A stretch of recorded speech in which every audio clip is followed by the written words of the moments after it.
G'day everyone and welcome to the Inside Rugby preview show for the game between Ireland and Argentina that'll be played at the Aviva Stadium on Friday night. Let's get into the video right now.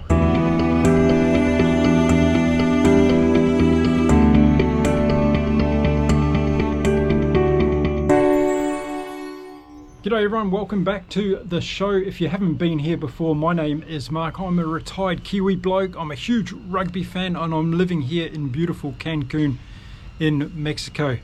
Okay, so we're talking about Ireland versus Argentina today and the teams have been announced. So I'm going to go through both teams, give you my thoughts on the selections and then talk about what I think might happen in this game. And of course, ask for your comment on what you think is going to happen in this great game on Friday night. Much anticipated, of course. Now we're going to start off with Argentina. Have a look at their team, and in the front row we're going to have Gallo, Montoya and João Sclavi. And I'm really excited about this front row. They've been going very well. I'm very impressed with João Sclavi of late. He's fantastic in open play. And if we go right back to that game against Australia where he scored a fantastic try, he's been really good this season, and I think this Argentinian front row is going to give the Irish front row a bit of a hard time. So watch out for this matchup first of all. So that's the front row for Argentina, and then moving on to the locks, and we're going to see Petty and we're going to see Rubiolo. And good to see Petty coming back. I've watched him play in a couple of games this year. I thought he's been very good, particularly in the line-out, and that's going to be an area that Argentina needs to target in this particular game. Watch out for Rubiolo, he's good, and again the set piece for Argentina is going to be very big in this game, so he's going to have a good game. And then moving into the back three of the forwards that are starting in this particular game for Argentina, and this is where they've got some real class. It's Pablo Matera, who's coming back from suspension.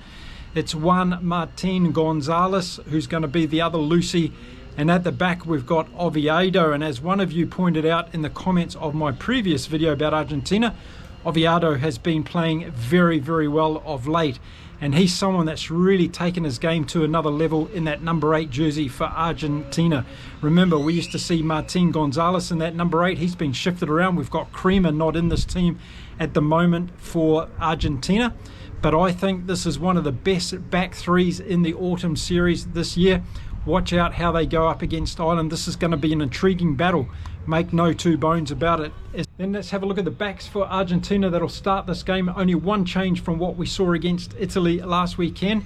At number 9, we're going to see Bertrano again. As a couple of you have mentioned from Argentina, he's not your first choice halfback. You don't like him that much. I kind of fall in that category as well. I don't think he's the best Argentina has, but he's got the support of Contepomi, and that's all that counts, of course, when it comes to the selection of this team. And then moving outside Bertrano, we've got the number 10 who's playing extremely well. He made my autumn series team selection last weekend. It's of course Thomas Albanos. Watch for him to have a very big game. I think if Argentina are going to have any chance in this game against Ireland, it's going to come down to how well Albanos plays, not only in attack but also in defence. He's a mighty warrior when it comes to the defensive line for this Argentina team. But his kicks and general play are usually fantastic. He's very good at picking up a 50-22. He's good off the tee. And watch out for him to put up a couple of bombs, because I think that's what might happen to test out this Irish back three in this particular game. And then outside him, we're going to see Moroni coming into number 12. And this is a bit of a shift around again for Contepomi. We've seen a couple of players in this position. I prefer Choco Barras. He's injured. And I think this Argentina's team's going to miss Choco Barras against Ireland. So Moroni's coming into the number 12. We've seen him play on the wing a couple of times for Argentina. It's going to be an important combination with him at 12 and Cinti at 13. Watch how those two go, because there has been a change on the Irish side as well in the midfield. I'll get to that in a minute. But we'll have to watch how Moroni and Cinti go in the centres. And then moving out to the wings for Argentina, it's the same as we saw against Italy. It's Esgro, who's come across from their sevens team. And there's Delgi as well. Delgi's playing very good rugby at the moment. Esgro, on the other hand, I've seen him have a couple of hot games, but he can be a little bit cold sometimes. So interesting to see how he goes against Ireland and whether or not they put him under a lot of pressure, maybe with some high balls as well from Jamison Gibson Park. Watch out for that one. And then at fullback, we've got Cruz Malia for Argentina. Had a great game against Italy last weekend. He's another for me that can have a brilliant game one week and then the next week he falls off a little bit. I'm sure that he's going to get a lot of pressure from Ireland in this particular game, particularly kicking from Crowley and also Jamison Gibson Park. So watch out for how Cruz Malia is able to handle that high ball. So there we go. That's the starting 15 for Argentina in this game. Hey, let's look at the Argentinian substitutes that are going to come on this game, and we'll look at their forward pack first. And they're going to bring on Ruiz, Calais and Cordala as far as their front row. And then we've got Molina, who plays lock, of course. And then we've got Grondona, who's been playing very, very well. So those are the forwards that are going to come on for Argentina. And then the backs that have been selected, we've got Garcia, who's the halfback that'll come on. He's been playing really well. I'd actually have him starting the game as far as I'm concerned and put Bertrand on the bench, but he's on the bench at the moment. Then we've got Santiago Carreras, who will come on off the bench. Another really good player for Argentina who can play just about anywhere in the back line. And we've got Picardo as well. So a good bench for Argentina. Again, the depth in this game is going to be important. The last 20 minutes, these teams are very evenly matched. And as we've been saying across all the autumn international series so far, these games can go either way, 1 or 2 points in the last minute or so, or a spectacular piece of individual brilliance, as we saw by Australia against England last weekend, could end up winning this game for either team. But let's get on and talk about the Irish team and see who Andy Farrell has picked to take on Argentina at the Aviva Stadium on Friday night. Well, let's start off looking at the Irish forwards, and it's unchanged from what we saw against the All Blacks. So in the front row, we've got Porter, Callagher and Beelum to start off with. And in the locks, we've got McCarthy and Ryan. And the loosies, we've got Byrne, Van der Fleer and Caelan Doris at number 8. So they weren't up to the game on Friday night against the All Blacks. I thought there was a little bit of rustiness. A lot of you don't like me using that word, but I'm going to use it because it's in my vocabulary. They just didn't turn up, did they, for the whole game, the Irish team, and they were a bit off point. So I'm sure that Andy Farrell is going to be looking for this forward pack to really start this game by hitting the ground running and really competing against this Argentinian forward pack. That's going to be a very important part of the game. And then we've seen a couple of changes when it comes to the Irish forwards bench, and coming on we're going to see Herring, Healy and Clarkson. So Clarkson's coming on for O'Toole, and we're seeing Baird come back in as well for Henderson. Henderson gave away a couple of penalties last weekend that I thought had a big impact on the game for Ireland. So he's gone, and we're going to see Baird come in, and of course Peter O'Mahony is going to be the other substitute coming off the bench. So a couple of changes for the Irish on the bench there. We're going to see Clarkson come on, and we're going to see Baird coming in to that forward line as well. So let's look for the impact that those particular players make. Then moving on to the back line, we've got one change in the back line compared to what started the game against New Zealand. Starting off at number 9, we've got Jamison Gibson Park. Thought he didn't have very good first half last week, but he came good in the second half with some good box kicks. But it wasn't the Jamison Gibson Park of old. Of course, he hasn't played a lot for this Irish team of late, so getting that game under his belt last weekend, I'm sure, had a very good impact on him. So I expect him to go up to another level this weekend. Jack Crowley's been kept at number 10. This might be interesting for some, but we've got a substitute change, so that might make a difference for Ireland if Jack Crowley is not managing the game the way that Andy Farrell wants him to. And then at number 12, Bundy Arke's not in this weekend. A shame. I love watching Bundy Arke play, like I'm sure many of you do as well. But we've got Robbie Henshaw coming in at number 12. And as I mentioned earlier in the video, I think this is going to be one of the most interesting parts of this game. It's the centres battle between Moroney coming in at 12 and Henshaw coming in at 12 for the Irish. Outside him, of course, we've got Gary Rinrose, and then on the wings we've got Mac Hansen and we've got James Lowe for the Irish with Hugo Keenan at fullback. So no other changes other than seeing Robbie Henshaw coming into number 12, and this is going to be a really interesting exercise. I love Bundy Arke at 12, and I think he's one of the best 12s in world rugby at the moment. Now, Andy Farrell has changed it up on the bench for the Irish team this weekend when it comes to their backline substitutes. We've got Craig Casey coming in, we've got Sam Prendergast coming in, and we've got Jamie Osborne, who was there last week. So this is really interesting. Casey coming in. I like Casey. I think he's a fantastic player. Seen him play some very, very good games in the URC as well.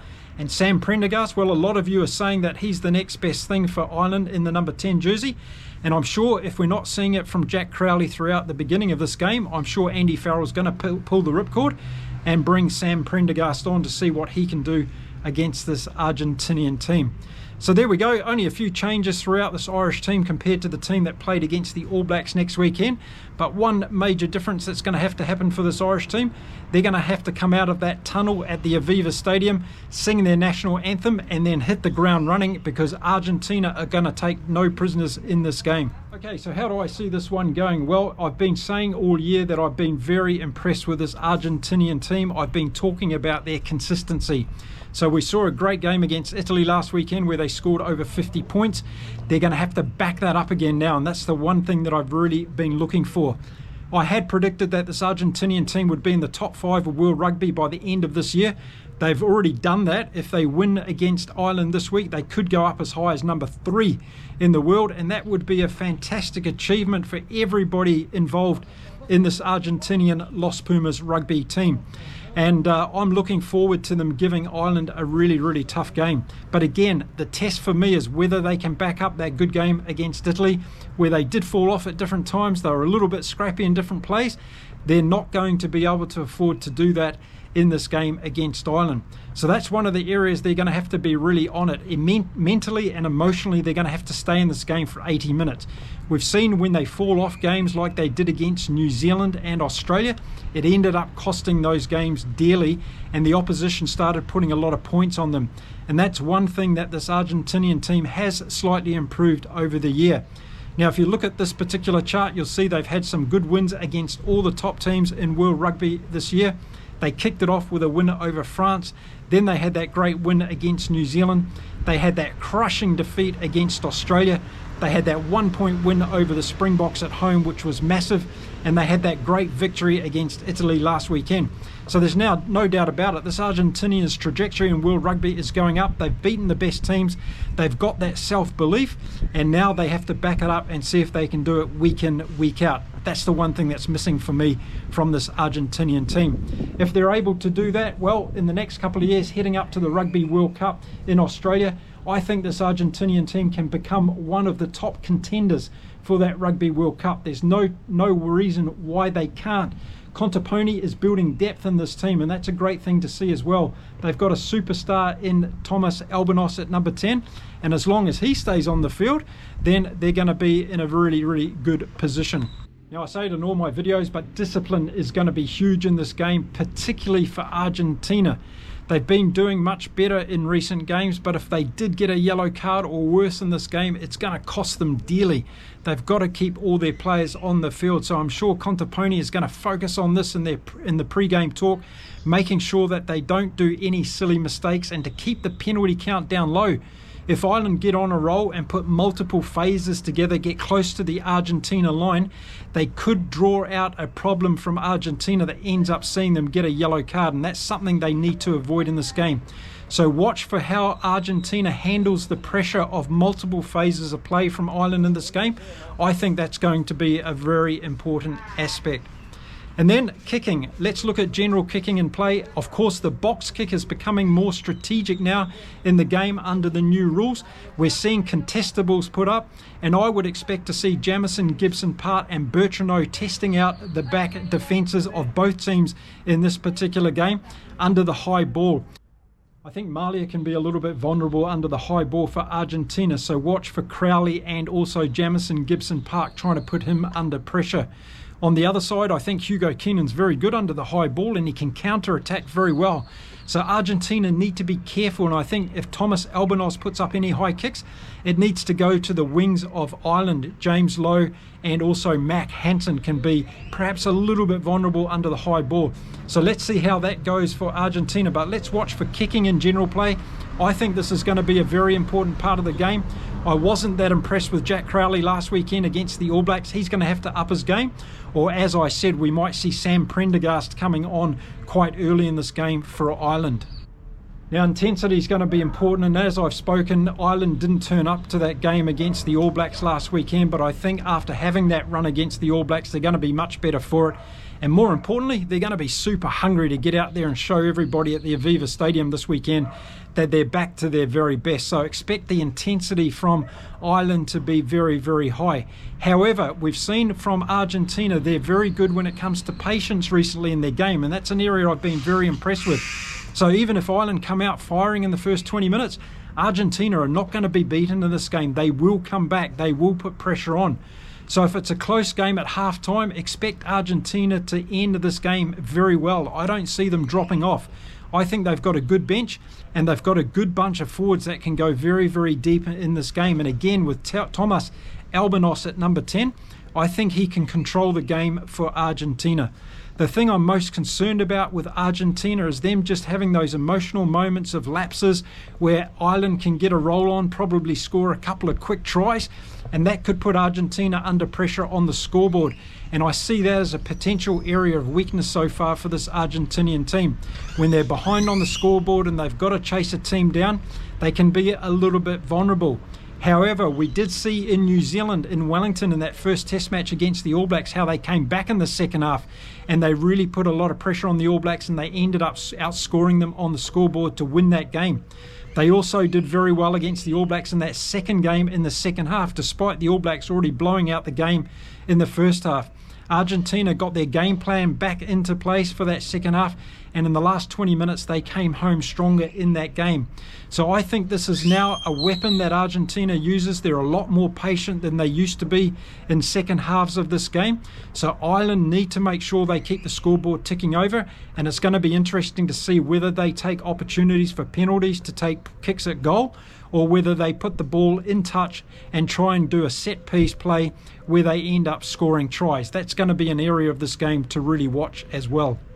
Now, I'm finding all these games too hard to call sometimes because it depends on who turns up on the day. If one team's just playing at their optimal level, it can often be the case where they get over the top of other teams. If you go back and look at all the top teams' scores this year in all the games they've played, there's only a try or two in it, isn't it? Because either team just got over the top in the end. England have been in that case where they've lost a couple of games by very close finishes, and we're going to probably see that again in this game between Ireland and Argentina.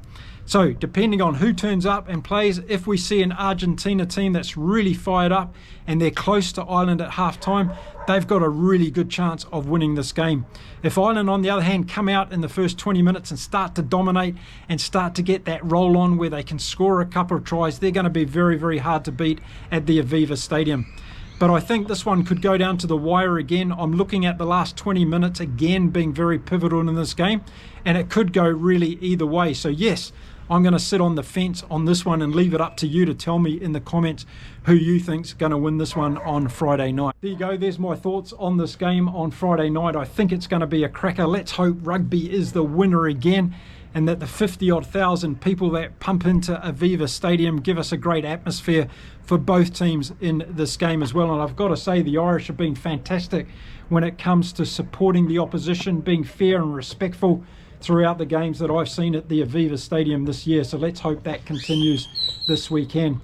Okay, well, let me know in the comments what you think about this game. Look at the selections. Tell me what you think. Is anybody missing that you would love to see in either team? And if you're a rugby neutral, also participate in the comments. You don't have to be an Irish fan or an Argentinian fan to have an opinion on this game. I love hearing from everybody as long as your comments remain respectful. I'm not going to put up with any BS in the comments from anybody, so if you're going to be disrespectful to me or anybody else that's participating in the comments, I'm simply going to delete your comment. As always, I'll be back after the game with a full review of the game. I'll be following all the other autumn international games this weekend as well, so make sure you tune in to me here on Inside Rugby with Mark. Thank you very much for watching my videos. I really appreciate it. Don't forget to hit the subscribe button. Give the video a thumbs up if you love my content. You stay well, stay safe. Thank you very much for supporting my channel. And it's time to say adios from beautiful Cancun in Mexico. I'll see you all again very soon.